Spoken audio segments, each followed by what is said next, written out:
WHBQ Memphis and W253DF Memphis. Flynn Broadcasting Stations.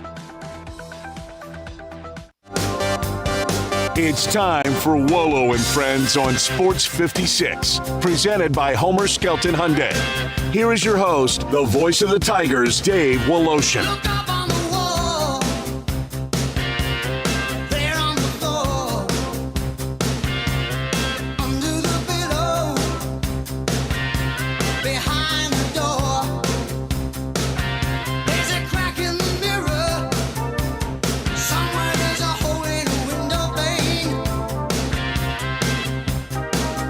Welcome in. Could be a worldly Wednesday. Why? Have we just seen the first step of the future for college athletics?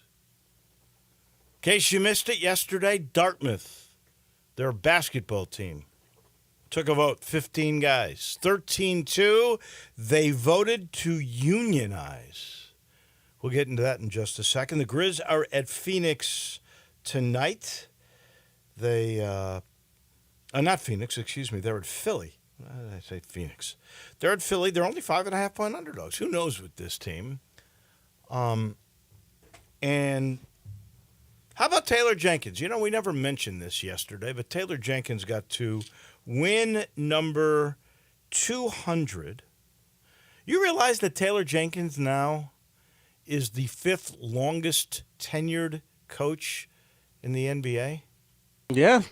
With Pops, Spoelstra, both of them have won championships. Right. Who's the other two? Probably Dagnall from the Thunder. No, I don't think so. Either Donovan from the Bulls, Landon. No, not Landon, but Donovan. Billy Donovan? Yeah. I don't think he was, at least with the same team. He's probably got more years in. Oh, my gosh. They're big names because I think they've won championships, the other two. I'm sure you'll get that momentarily. But 200 wins, you know he's only 14 away from number one all time. Now, his winning percentage is second. Dave Yeager is first. Lionel Hollins, who's the all-time winningest coach with 214, is third on winning percentage, about 52%. I think Jenkins 54, and a little bit better was Yeager. But Yeager took over a team that was well-oiled. It was already made when Hollins left. So I don't know if the percentages in that regard are as big. And by the way, the playoff percentages between Yeager and Taylor Jenkins are pretty close. Mm-hmm. Who are the other two? All right, so Pop is number one. Yeah. Spo's 2. Steve Kerr is 3. That's it. And he's won a title, obviously. Yeah, and he just signed his extension not too long ago. Right. Number 4 is Michael Malone. Oh, yeah. Denver coach. Another one. Michael Malone. Another guy's won a title. So all 4 guys with longer tenures in the NBA have all won titles. Yeah. And then Taylor comes in at 5, and then right behind him is J.B. Bickerstaff. Oh, wow. J.B. Bickerstaff. He's been there that long now, huh? Yeah, I think he and Taylor pretty much got there started at the same time. Well, that's true. It was an interesting. First of all, I'm sad about this. I'm sad Taylor Jenkins, there's only 20 games the Grizzlies have left. He needs 15 wins. Forget about it. They're not making the playoffs, and he's not winning 15 out of 20. He's not winning 14 out of 20 to tie Lionel Hollins. We're going to have to wait till next year with this full team for Taylor Jenkins to become the winningest coach in the history of the Memphis Grizzlies. But that will happen. We'll see how his percentages go up. We'll see what his playoff record is like in the long run.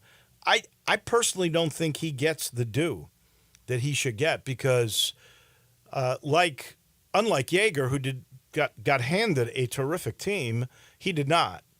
He had to rebuild when the core 4 went away, and he did it. And he's built this team through all of this adversity in the years to 200 wins. I think that's pretty impressive, really, because he has not had it easy. And he's done it like the last few years, his defenses were always, I think, from 10 to like 3. This year, not so much, but this year's so crazy. You can't really count this year. It's too bad because he should have become the winningest coach, but with all the injuries and the craziness with Ja, that just was not meant to be. The commercial appeal, I guess that was to Michael Cole, did a really good job on what were your favorite out of the 200 wins. I would have to say my favorite was the 2021 play-in win against Golden State, because then that got him in. And that was nowhere, in my mind, ever going to happen, not with Golden State.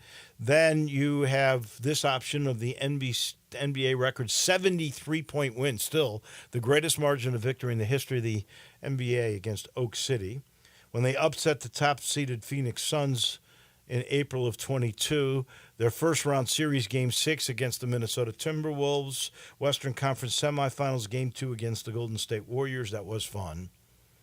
I think it goes to that play-in for me. Zach Boyd, what have you got a favorite moment in or win of the 200 in the Taylor Jenkins era?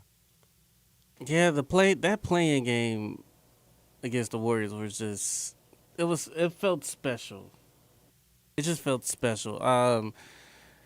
And it started a little bit of a rivalry and a dislike between the two teams. You know, for me, it sure did, because I always kind of put Golden State. I loved the way they played the game, and I kind of put Steve Kerr, who was, a former Chicago Bull and was a great analyst in broadcasting, and whose dad, was the unfortunate victim of a assassination.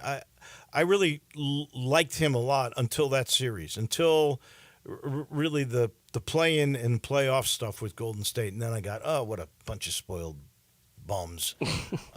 Yeah. But that was the sort of the beginning where you go, Golden State, come on. Yeah, I kind of pampered like little babies. At the time, I kind of didn't view it as a rivalry. I just kind of view it as, okay, you got a former Warrior that got traded to the Grizzlies. He's talking bad about the organization, and then you just got a bunch of the players like stepping up and defending like the team and stuff. So I never really viewed it as a rivalry until I think the second time they played them, which was in the second round. Yeah. Because then at that point, all the noise, all the smoke and stuff was happening. I'm like, all right, come on. That's when the injury to Poole occurred. Was it Poole? Who got hurt?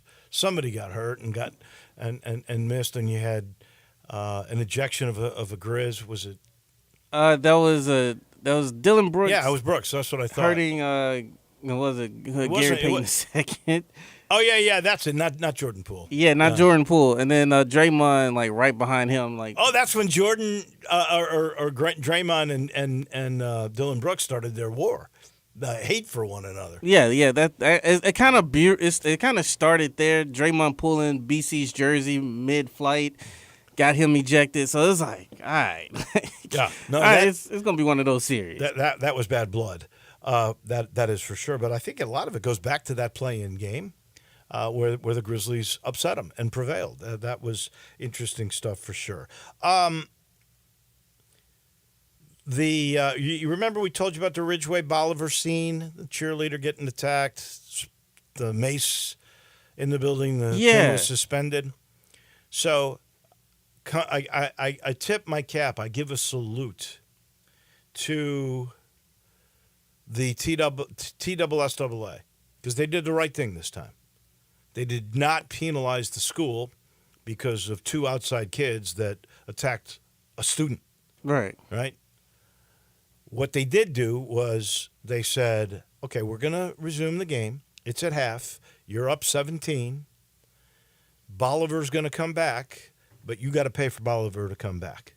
And Ridgeway agreed. So Ridgeway's footing the bill for the bus and whatever, maybe a snack or two, and Bolivar's coming back to play. It's 8 minute quarters in high school still, right? So 16 more minutes of basketball for Ridgeway to hopefully put them away and then go to state, because the winner of this is sectional will end up going to the state tournament. And I was worried that they could penalize Ridgeway for really something kind of out of their control. How, I don't know if the principal or the security should have known that two kids were coming in to cause trouble, but how do you know that? Right? And all the teams, all the officials, all the coaches, they were in the locker room when this occurred. So I think the TSSAA makes the right move. It's not Bolivar's fault. Why should they have to pay to come back? I agree with the whole decision. I'm glad that Ridgeway accepted those terms, let them play it out, and may the best team finish. Are they going to play with fans or no fans? That part I don't know. I just don't know. Probably they're going to let fans in, but maybe they'll really be scrutinized and there'll probably be metal detectors. I don't know. I don't know if there were to begin with, because I don't believe this actually took place with any kind of weapons or anything. This was two guys that are 18 years old from the neighborhood that had something against this cheerleader, and they went after her. And apparently, physically, she was a big woman, and she could defend herself. So anyway, that's the end of that crazy situation. Now let's get into what I think is incredible in terms of the path that it could create. But I'm not sure where it all goes. So yesterday, the Dartmouth basketball team, remember, this is an Ivy League school. It's Division III. So one of the things you have to remember with Division III, like Rhodes College, those student athletes, those basketball players that play there, they don't get any scholarship money. They may get some financial scholarship money if they're really smart. Well, look, they're going to Dartmouth. They're really smart. But if there's financial need, they can get scholarship money in that regard. But it has nothing to do with sport. It's just based on financial need. And those guys voted yesterday to join what is the local service employees union that is there on their campus, which already supports a number of Dartmouth workers, whether they're student workers or full-time employees that are already working jobs on the campus. And the players made some interesting comments yesterday. Two of them spoke. One of them said he was out of pocket for medical issues. This is something that really you don't hear that much about when we're talking about NIL or student athletes becoming employees. It is never mentioned about healthcare. And to me, that should be, especially for a football team, that should be number one. I mean, that would be one of the first things that I would think about if I were a union organizer, and I have looked at the way colleges have treated their athletes over all the years. If you get hurt at the University of Memphis, let's say you rip your knee apart. You know Campbell Clinic through the University of Memphis is going to take care of you. You're not paying for that. The school is. But let's just say, over all the years, your leg becomes totally deteriorated because of the injuries that you've incurred while at the school. Breakdown of the leg, you get a few years older, you're still pretty young, you didn't play pro ball, and now these things become threatening to the way that you want to live the rest of your life. Now it's up to you or your new company or whatever it may be out of pocket to get a knee replacement, let's say, which is not a cheap but now a fairly common surgical procedure. Why shouldn't that be a part of the healthcare plan for at least a number of years that is put upon your school?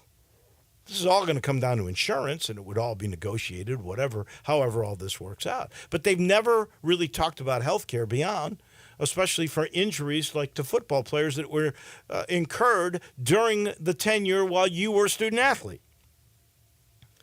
But anyway, so the Dartmouth team votes 13-2 that they will join this union that can now negotiate any kind of a deal, NIL deals, practice hours, travel, What kind of hotels you stay in? I mean, it's all up for interpretation. No one knows yet how that will work.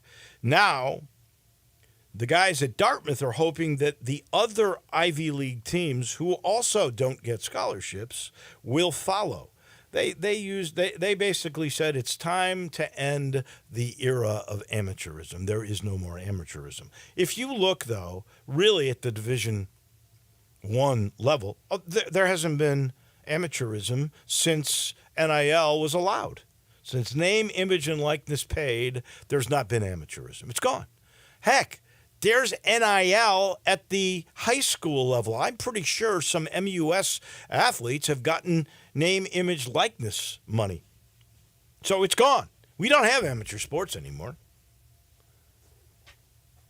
I'm waiting now. You know, it used to be if you partake in a amateur golf tournament. I use this example. I hope he doesn't mind. Eddie McDougal, who is the former White Station coach and wins a lot of amateur tournaments. It used to be you couldn't accept money. You could accept credit for golf merchandise at the pro shop. That was okay, but you couldn't get cash. I got a feeling those things will change. They should, if they haven't already. But I am not sure where this goes to totally, because, again, scholarship athletes have their school paid for, and now with NIL, they're making money. Courts have even said you can make money up front. You can work out your NIL deal on the front end. You don't have to come to campus, prove your worth, and then use your name, image, and likeness, because in the Tennessee case, citing the Sherman Antitrust Act, they said, heck, Tennessee can offer whatever they think you're going to be worth, and they'll raise the money through the collective, and the collective will pay you. It's okay. So basically, the court said it's all right to have an inducement for recruiting. So we're there. It's not amateur anymore. But it's such a wacky situation, and you have to raise so much money, and the money will fall short in the long run of what you need, that you're going to have to cut the student athletes in on revenue that comes from not just donors, but from television and gate, because the revenues, the student athletes are going to demand more and more and more. And eventually it'll be like this. They'll unionize to get a share of whatever percentage they can collectively bargain from the contracts for television and from the gate that the university enjoys. It's going to happen, I think. This is why the NCAA, Charles Baker, the president, has said over and over he needs federal guidance, because you can't just rely on the states, because the states are going to try to one-up each other. You have to have some federal guidelines. I don't know where it's going. I know that Dartmouth is appealing what was the National Labor Relations Board decision to allow Dartmouth to unionize. So that came through. Now you got your vote. Now the university is going, no. We support the unions on campus, but we don't think that our student athletes should be employees. And therefore, we will appeal this. And they could appeal this to the Supreme Court. So there will be some federal government involved, really. The Supreme Court is part of the government. So sooner or later, and this could take 2-3 years, we got a long path to go, but we just begun. This union vote, in my mind, was the beginning of the path to trying to figure this out. Yeah, and I don't understand the pushback behind it, because and I said this for years. Like, a regular student can go out and get work on campus, and it's perfectly fine. But the moment the student athlete says, "Yo, okay, let me work so I can get paid too," it's like, right. No. You know why? I hate to say it, because it was abused. Years ago you could do that, and then a booster would pay you $150 to watch the water be put on the lawn by somebody else, right? And so it was just illegal payments. And that's why they made the decision that they made. There's always a reason behind a rule. So a lot of times you get unintended consequences from it, but there's always a reason behind a law or a rule that was put in place. Sometimes it is outgrown and it's no longer necessary. There's a lot of things to be afraid of with all of this. Okay? So let's just say that football and basketball, which is running this whole thing, right? Really football. Let's just say they decide they're going to unionize. Now we've got employees. They want their cut of the money. There's only so much money to go around. Mm-hmm. You know where all the excess money goes now, besides coaches and facilities? You know where the excess money that you get from television and gate revenue, you know where it goes to? To the university. It goes to the women's basketball team. It goes to the gymnastics team. It goes to the wrestling team. It goes to the baseball team or the softball team or the track team. What's going to happen to those sports? Where is Title IX going to all play in on this? There are so many unintended consequences that haven't necessarily been totally thought out that you don't know. They got to get all sorted out.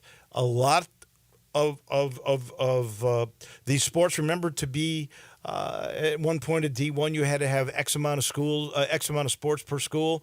That requirement's going to go away if this goes through, in my mind, because there is still only so much money that can go along. And if you've got labor that's got to get their fair share, the labor that is most important is the one bringing the revenue in. So the non-revenue sports, what happens to them? A lot of stuff that's got to be sorted out. But this is the first step. This is the journey. Let's see what Dartmouth does now with their appeal and where it all goes to. We're sitting in the Family Leisure studio where, we've got a new sale. It's the factory direct sale with pricing that's special on swimming pools, on spas, on patio furniture, all state-of-the-art stuff.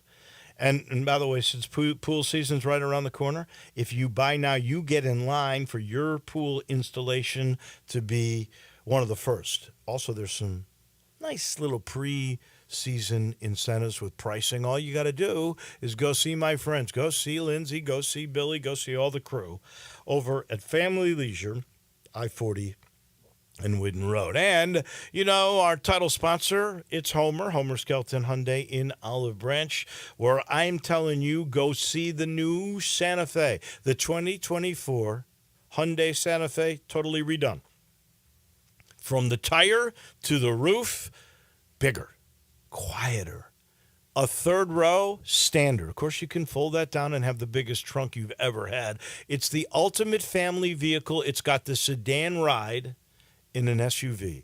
I promise you, if you go test drive this car, you're going to be trying to figure out exactly how, with Chris True, the general manager, how you can do it. You got to check it out. You'll love the new Santa Fe at Homer Skelton Hyundai.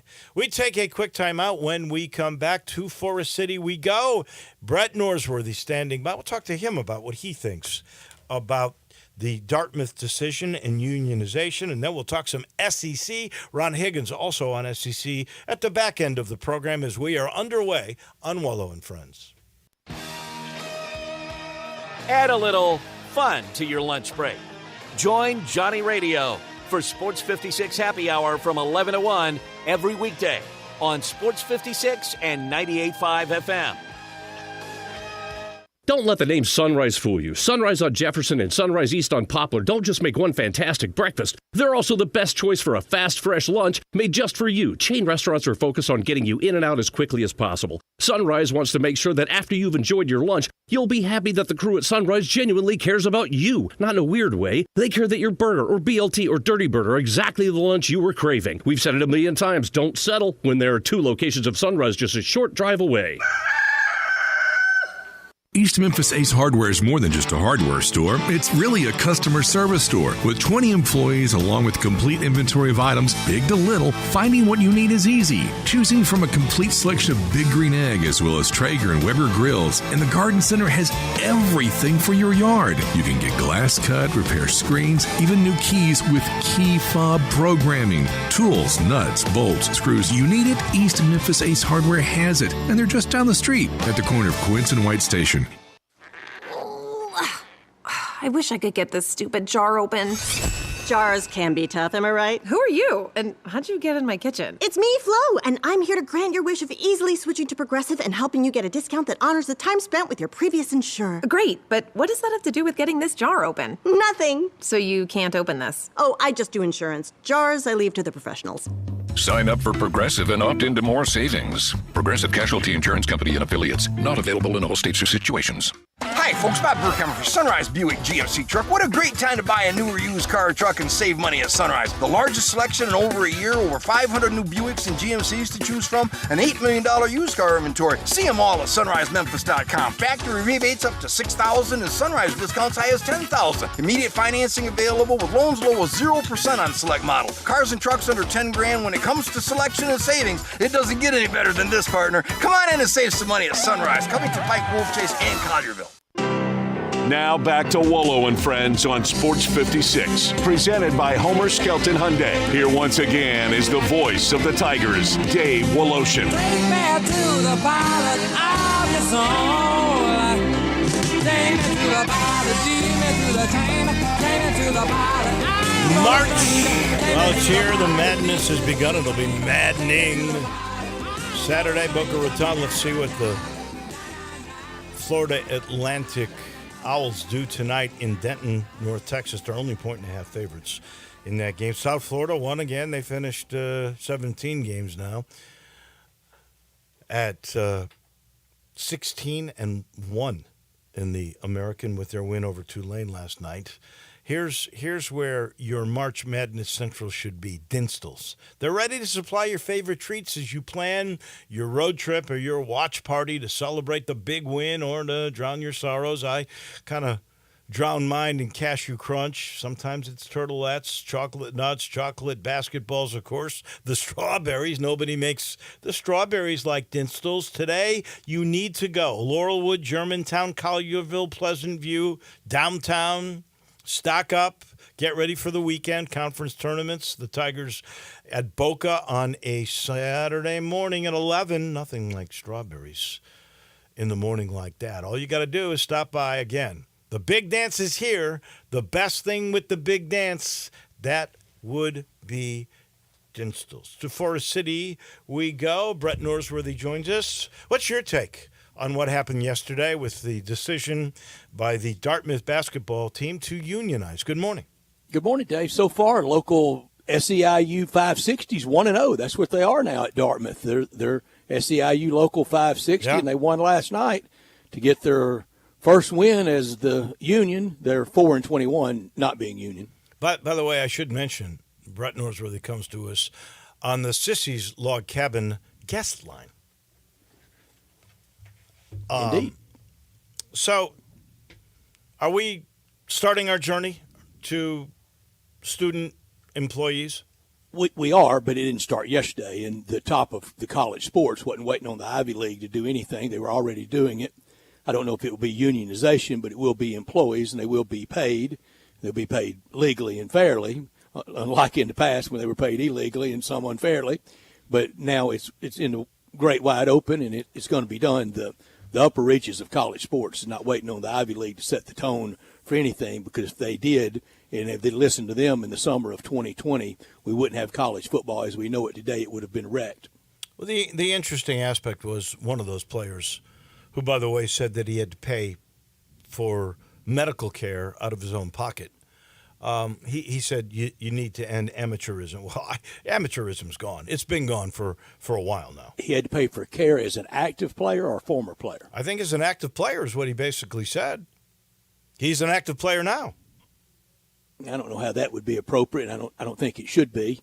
But there certainly should be some redress for that if you got hurt playing for them. I agree. But at the Ivy League, we know no scholarships. Right. And I don't know that Dartmouth would do it, but I think somebody that gets forced at the tip of the spear to have to do this, to have to unionize, will just say that's the end of men's basketball. That's the end of sports. We'll make it club sports. We'll make it intramurals. Tennessee is at South Carolina tonight. Tennessee, the number one team in the league. Now, I do think they're the number one team. They're number one seed in many of the mocks. They're fourth in the polls, both of them. Are they the best team, do you think, in the league that you cover? I think they are on most nights, but on most nights doesn't get it done come March. How trusting are you of Rick Barnes to win 4 games to get to a Final Four, to win 3 to get to an Elite 8, and I think unlikely to win 6 in one shining moment for Tennessee? I don't think there's a go-for-it team to win it all in the SEC. I think most of college basketball is playing for second. UConn's in such better shape than they were even in a year ago, and I don't think the rest of college basketball is as good as it was a year ago. Purdue's good. We'll see about them, and they're trying to pull a Virginia, go 1 year losing in the first round, the next year winning it all.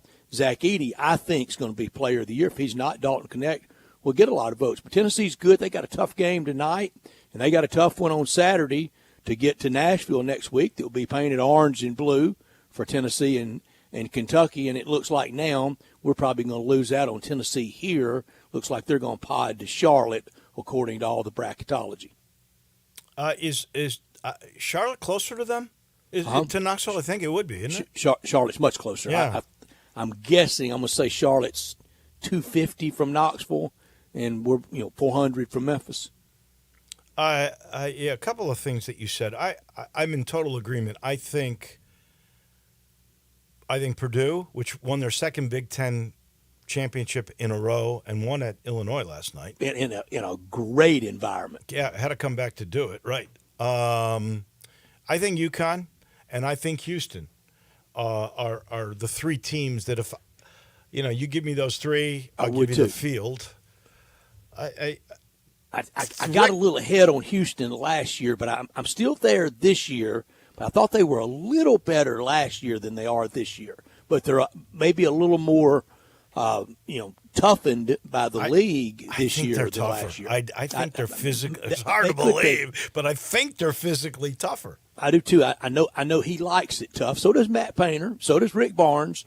But I'm just not trusting of really anybody in the SEC to even get to the Final Four. I think Elite Eight's about as far as they'll go. And they've got a couple that are likely suspects for that.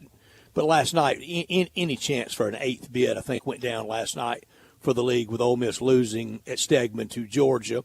That's probably the end of any at-large idea for Ole Miss, and the idea of winning 4 games in Nashville is very far-fetched. You mentioned winning 4 to 6 games in a row for Tennessee with Rick Barnes as their head coach. He's had better teams at Texas, and he couldn't get it done. So I understand. Won 1 game with Kevin Durant in the tournament. I understand the skepticism about him. I think he's put together a good chemistry team with this team. So but to win that many in a row, if you look at his history, I understand the raised eyebrows by people. He and his Vols are 5.5-point favorites on the road tonight at South Carolina. My question for you is, if you had a vote, and I think the coaches do all the voting, right, on the Coach of the Year? Mm-hmm. If you had a vote, would you vote for Rick Barnes or would you vote for Lamont Paris as South Carolina coach? Let me see tonight's result. If Lamont Paris wins tonight, I think that would yield to him. Even if it doesn't, if he closed strong Saturday and then had a good Nashville, I think they might even vote before they get to Nashville, though. If Lamont Paris won tonight and on the road at Starkville Saturday, I don't think there's any doubt. And there's one bracketology with Jerry Palm, a bracketology today that has Mississippi State as the 10 seed coming to Memphis, and that'd be fun to have the Bullies here. DJ Jeffries gets to come home. He would. That would be a nice show. I always like DJ Jeffries. I don't think State has played at FedEx Forum since FedEx Forum's been built. I don't think they have played either. They played in Memphis historically, but I don't think they've played at FedEx Forum. I'd love to see the Tigers and the Bullies get a series, and I think Penny Hardaway they were talked really about close. That, mm-hmm. Yeah, they were really close in. I think they had to wrap up the A&M series. They had the second game in the Vandy series, and I think it came down to Mizzou or State, didn't it? Could have been, and they went with Missouri. Might see State next year kind of slide in that A&M Vandy spot. I would love that. I don't know. And Arkansas in the other one, hopefully. If Penny and Chris Jans have any kind of relationship, that would go a long way. But I know when Penny first came in, and I've never seen him backtrack on this. He wanted to play all the regional teams. He wanted to play Tennessee. He wanted to play Ole Miss. He wanted to play Arkansas. And he got Arkansas in a tournament. He wanted to play Missouri because the Tigers with Larry Finch used to play Missouri and, on a the fairly Tigers regular just had basis. kind of the Georgia LSU A&M deal. So they are not A&M Auburn. So they've done the SEC thing. They've stepped up and played. The one we all want is Tennessee.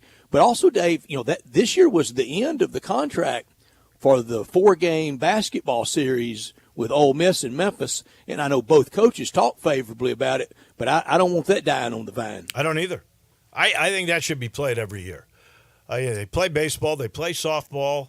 Makes sense. Makes budget sense. It's right down the road. Your fans can come back and forth. That's a December thing that's easy to do after football's over and everybody's spent a fortune traveling to it, and you can get to Oxford and you can get to Memphis quickly. I'd love to see Memphis and Ole Miss play football, too. I would, too.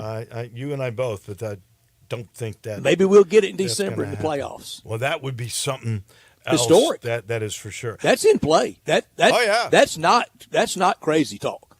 No. I mean, if we were putting odds on it, there would be some odds to it, but it's certainly a feasible scenario. And I think it would have to fall in the 5-12 scenario. It could even fall 6-11. Yeah, could. I don't know. Take it as 5-12. It doesn't matter to me. They're going to play either way. I would, too. First game of the day on that Saturday morning to kick things off, 11 o'clock. We just talked Missouri basketball. Would you come by and be nice to me in the Grove? Sure. Any excuse to go look at those co-eds? Are you out of your mind? Well, we've never seen it December. What would they have on? It sure won't be what they have on in September. It will. You're right. It'll be an extra layer. There's no doubt about that. All right, we talked Missouri hoops for a minute. What the heck happened? How can that team be 0-13? What was their preseason prognostication? I want to say it was like 3 or 4. Oh, they were way up there. Stunning. They won a game in the tournament last year. Really should have gone to Sweet 16. Dave, I think what happened is last year should have been this year, and this year should have been last year for Dennis Gates in his first year. But the steady good job is Chris Jans at Mississippi State. And he didn't inherit much. He came in having to really kind of totally rebuild. He goes to the tournament last year, and I think State is a dangerous team to maybe crack the Sweet 16. Not much past that, but especially if they started through Memphis. They would love that. Oh, yeah. First of all, if you watch his teams play, and I watched a bunch, I like the way they play basketball. I do too. They are a unit, and they've got this really good freshman who can shoot from anywhere. Yeah, they're fun. They built something at the hump. They have. Smith inside is good. DJ, I think he's coming off the bench now. They don't mind being physical with you. Yeah, they like it. And, last year Tennessee really kind of out-physicaled Duke in that second-round game. I think State could shock somebody like that in a second-round game going, look, we knew they had athletes. We knew they had shooters and players and runners and gunners. We didn't know they could get down and brawl like that. No. Ole Miss now 7-10 in the league. All their losses are in the league. They've won their 20. They're 20-10. You just said that probably hurt their chances to make the NCAA unless you win the SEC tournament. Tigers, the same conversation is going to take place Saturday. If they win, they're going to be going, we need to be an AQ picture, and probably will be. I think they'll be on the bubble at the worst. Got a lot of teams between them, though. Oh, yeah. But as you like to say, you got to put 68 in. You do. And then this conversation is going to take place if the Tigers lose. Should they go, if they don't win at the American, 4 games in 4 days. Because they lose to FAU, I don't think they're going to get the double bye. Crazy things can happen, but I don't think they will by odds. So the conversation's going to be had like they may be having now in Oxford. Do you want to go to the NIT? Is that worth it for Chris Beard? I think they jump at it, and I don't think the Tigers should. I'm not trying to have it both ways, because the Tigers in the preseason were talking going to the Sweet 16. The Tigers at one time got to 10th in the country. To end up having to go to the NIT is very unfulfilling. That's going to the Cure Bowl. That's going to the Boca Raton Bowl. For Ole Miss, a team that didn't have a winning season last year, and trying to get something going, I can make a little more valid case for it for them, but I can't make a great case for it for anyone, especially now when everybody starts completely from scratch the next year, mostly, in college basketball. You know, there was a time in 1974, the Tigers had gone to the Final Four in St. Louis the year before. The next year, they didn't make it to the NCAA tournament. Gene Bartow in his last year, they go to New York. I think played Seton Hall in the first round game. Well, they had 2 or 3 sophomore starters. Bill Cook was a sophomore starter. Clarence Jones. You had a junior or so. You were building something for the future, right? And remember, sophomores were really freshmen because you couldn't play as a freshman in '74. Well, you could, because 72 was the cutoff for that. You could play as a freshman. Bill Cook had played as a freshman in 73 in St. Louis. You could, but they were building something. You had a good mix of juniors and sophomores and freshmen. Maybe lose one senior. Now there's no valid case to make to go. And Dave, I did it today, and I felt bad doing it. I felt like I was going to a wrong site on the internet, and I don't go to those sites. But I looked at NIT bracketology today, and Ole Miss and Memphis are both in NIT bracketology. What's the seeding in the bracketology? It's not kind. Ole Miss is a 4 seed playing at home against SMU in the Wake Forest region, and the Tigers are a 6 seed on the road at Oregon. Oh, my gosh. Another trip to Oregon? Lord. Yeah. I think that number's got to get better before you accept. In the Drake region. In the Drake region. Yeah. Well, if you win that's not Drake the Oregon, Entertainer. That's the Drake Bulldogs. Yeah. Well, here's the cool thing. I mean, if you beat Oregon, you end up at Drake. That's not too far. Fans could go. Or if Minnesota pulled up, said, welcome the Gophers to Memphis. I'm saying fans could come to Drake for that. Do you think anybody's really going to care, especially since the expectations, as you mentioned earlier, were Sweet 16? That's the problem. And back in 74, the NIT still had a lot of cachet. And going to New York did, yeah. Right. Had Dexter Reed as a freshman that year. Where is the NIT Finals now? I don't think it's in New York anymore. I think it's in Vegas. I'm going to guess Vegas. Everything else is there. I think it is. We've got an NBA scout friend of ours that is going to Vegas for the next 10 days to scout all the multiple tournaments There's there. like at least 4. I think there's more than 4 conference tournaments. The WAC, Pac-12, their last one, Mountain West, there's at least 4. Between the quarter slots and the free buffets, I would kill myself in 10 days in Vegas. I don't know if there's any more free buffets. They kind of put a kibosh on that, I think. Well, you play enough at the quarter slots. Well, that's you true. Then it's really not free. No, there's no free lunch, is it? That's exactly right. All right, my friend, thank you much. Enjoy. We'll do this again next week. Are y'all going to Boca? Are you going to Boca? Yes, we are. And relatives, good. I should point out the Tigers thinking this game's so important.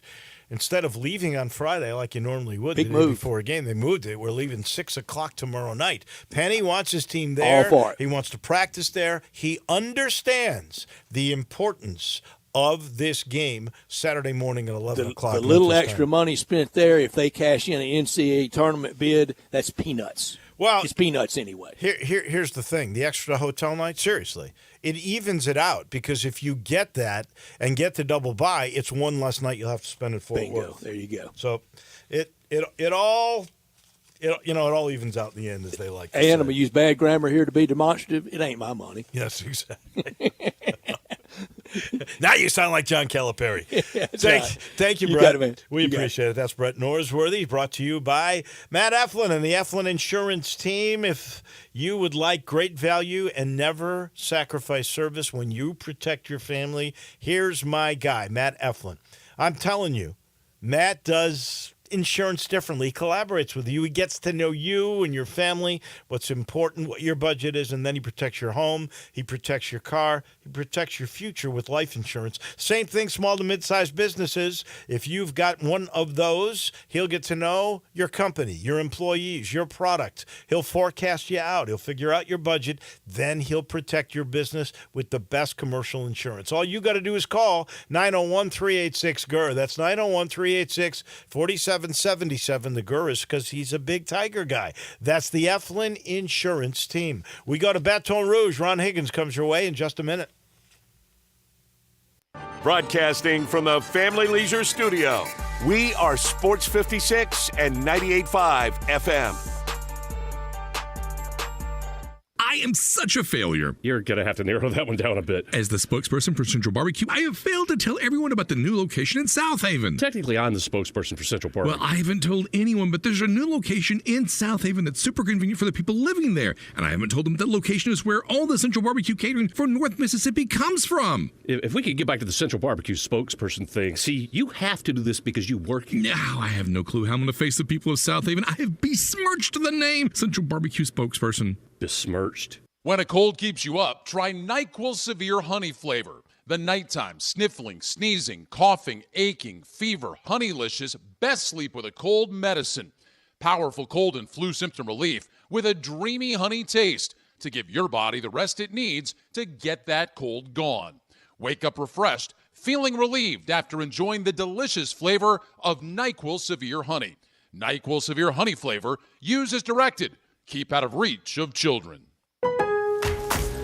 At Lowe's, save big every day when you buy in bulk. Save 15% when you buy 10 or more select primed finger joint boards. And there's more. Save 10% on your choice of any 5 or more Reliabuilt lock sets. Visit us in-store or online for low prices on the materials you need.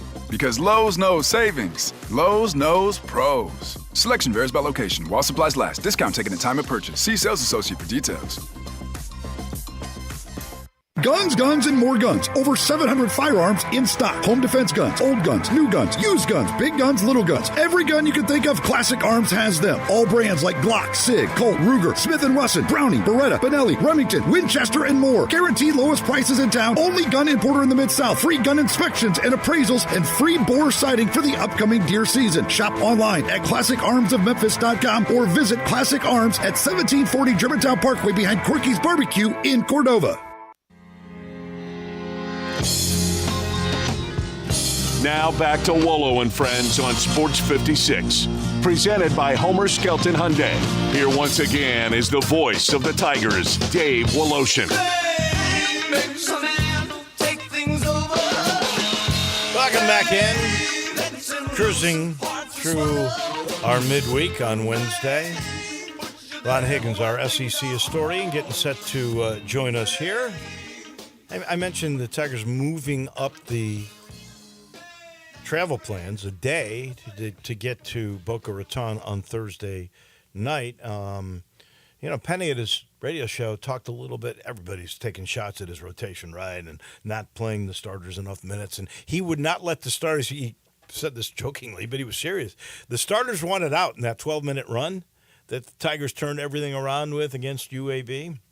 They wanted out, and he said, no, you're not. He did not make a substitution for 12 minutes. There was 8 minutes left when he finally, I believe Tomlin had a fourth foul, so he took him out of the game. In the meantime, let's go down to Baton Rouge. Let me start by apologizing. Normally I chat with Ron Higgins. It's always fun. I love touching base with him every week, but crazy morning for me, so I did not get to do that. But thank you anyway for joining us. Hey, here's what I want to do. I want to start with Jaden Daniels, your guy, your Heisman Trophy winning quarterback, who said he does not want to be a New England Patriot. He's picked, I think, is the second quarterback behind Caleb Williams.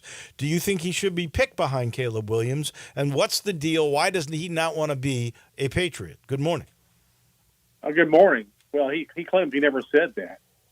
I mean, knowing that kid, I don't believe he said it. Okay. People criticize him for not throwing at the combine. Well, one, why should he? And two, the reason he said was, "I want to throw up my pro day. That way there'll be more scouts on my pro day to see the rest of my teammates." That's kind of like the person he is. Should he be picked ahead of Caleb Williams? I know who had a better year last year. Oh, he did, no question.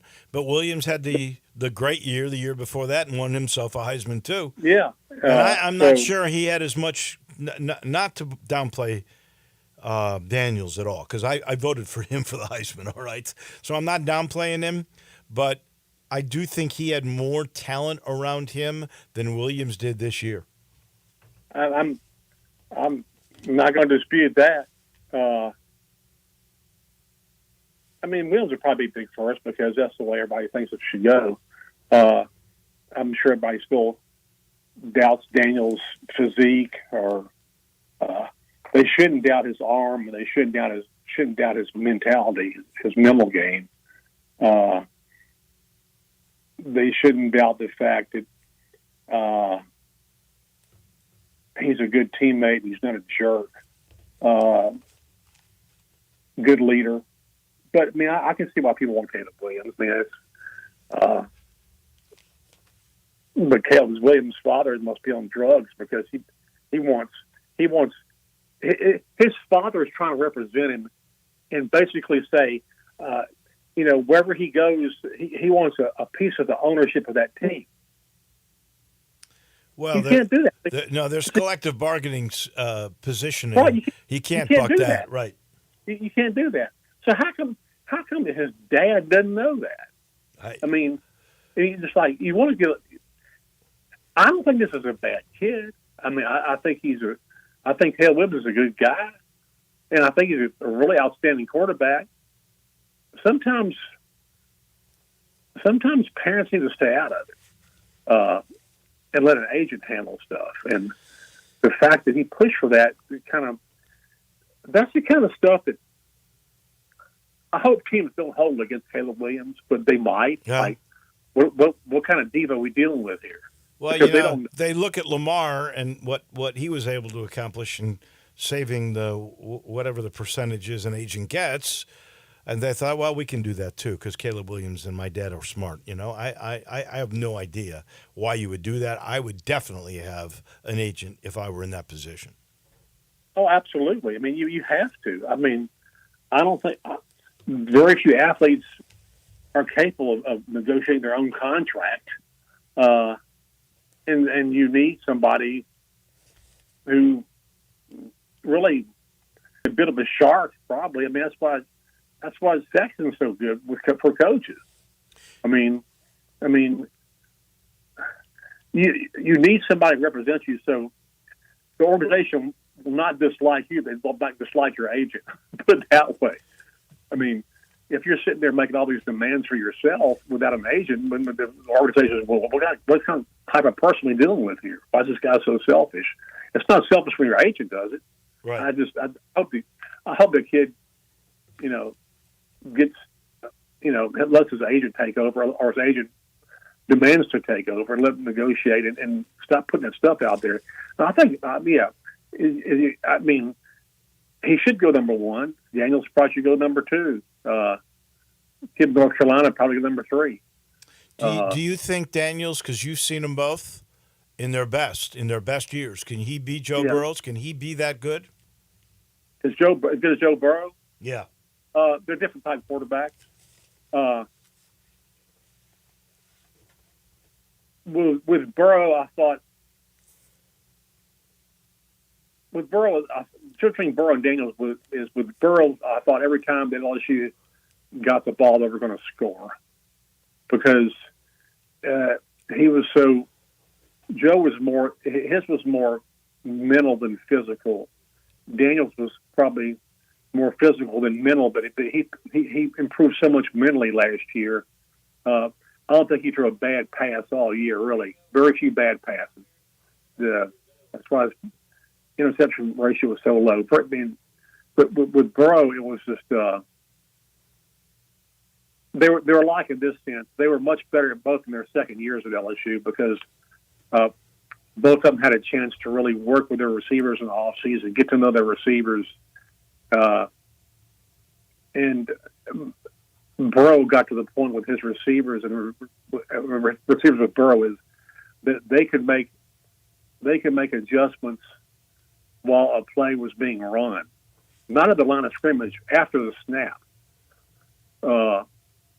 And Burrow would know what they were adjusting to, and that's why LSU was kind of unstoppable in 2019 because it wasn't a fair fight. I mean, Burrow receivers had this deal where Burrow knew if they were going to adjust a route, what they were going to. And so it's kind of hard to beat stuff that's going on during the play. Most time you make an adjustment at the line of scrimmage, and that's it. That's the adjustment. Not with that group. That group would adjust as the play was being run, and that made them difficult to stop. Yeah, that was pretty special, no doubt. Yeah, but Daniels is a great talent. I mean, he's so fast, and people kind of overlooked the fact last year how well he threw the ball. He threw. I mean, when he first got to LSU for probably his first half season at LSU, he was reluctant to throw the ball downfield, and he overcame that. And this year, he may have been the best deep thrower in college football. I mean, he just dropped dimes on people. He did. I mean, Oh yeah. And so he'll have his pro day. I'll be at it, and I'm sure he'll do fine. I just hope he goes somewhere where he has some blocking, some protection. That means you don't want him to go to Chicago. I think they're going to get Williams, but who knows for sure. Yeah, last thing, because Joe Burrow hadn't got it yet, really. So I hope he gets some protection. Real quick, tonight Tennessee and South Carolina, top two teams in the league at South Carolina. Vols favored. If you had to choose before this game, right now, Coach of the Year in the SEC, would it be Lamont Paris at South Carolina, or would it be Rick Barnes? Or somebody else? I got to go with South Carolina. You don't turn it around that much. I mean, it's like that. I mean, they were basically cleaned up. I mean, Tennessee's always been under Barnes. Has always been good. Okay, it's just that when they get to March, they have a problem. Yeah. What South Carolina has done is just pretty remarkable. I mean, they generally hadn't been good in this league very much, and then they really turned around. They win close games. I mean, they had a loss at home against LSU. LSU played really well at South Carolina, but for the most part, South Carolina's played probably better than their talent level, and you got to believe that has a lot to do with coaching. I agree, 100%. Ron, as always, Rick Barnes' litmus test is not here yet. It'll be when the NCAA tournament starts. No doubt. I mean, that's when he's going to be measured. Absolutely, positively. Ron Higgins, thank you so much. We'll do it again next Wednesday. All right, thanks. See you later. That's our guy on the SEC. That is Ron Higgins. He's brought to you by Grind City Brewing, taking care of beerness in Memphis, and they have been for a while. Just go visit. I tell you, you'll love this place. This is a great place to spend an afternoon if you got a little day off, or you maybe kind of happy hour or pre-happy hour downtown, just a little bit north. You got a great view of the bridges of the Memphis skyline, and you got these picnic tables, and there's this modern brewery with all this great product like Poppy's Pills, the Pilsner that is just what the doctor ordered, or the pale ale called the Godhopper. If you like amber lagers, there's the Thaddeus. If you like Blue Moon, there's the Belgian-style wheat ale. That's simply called Belga. Easy to remember. If you want some extra kick, they got a craft malt liquor, unlike any malt liquor you've ever had, that is called Tiger Tail, because they love the Tigers. It's got that extra little roar to it, little extra alcohol content.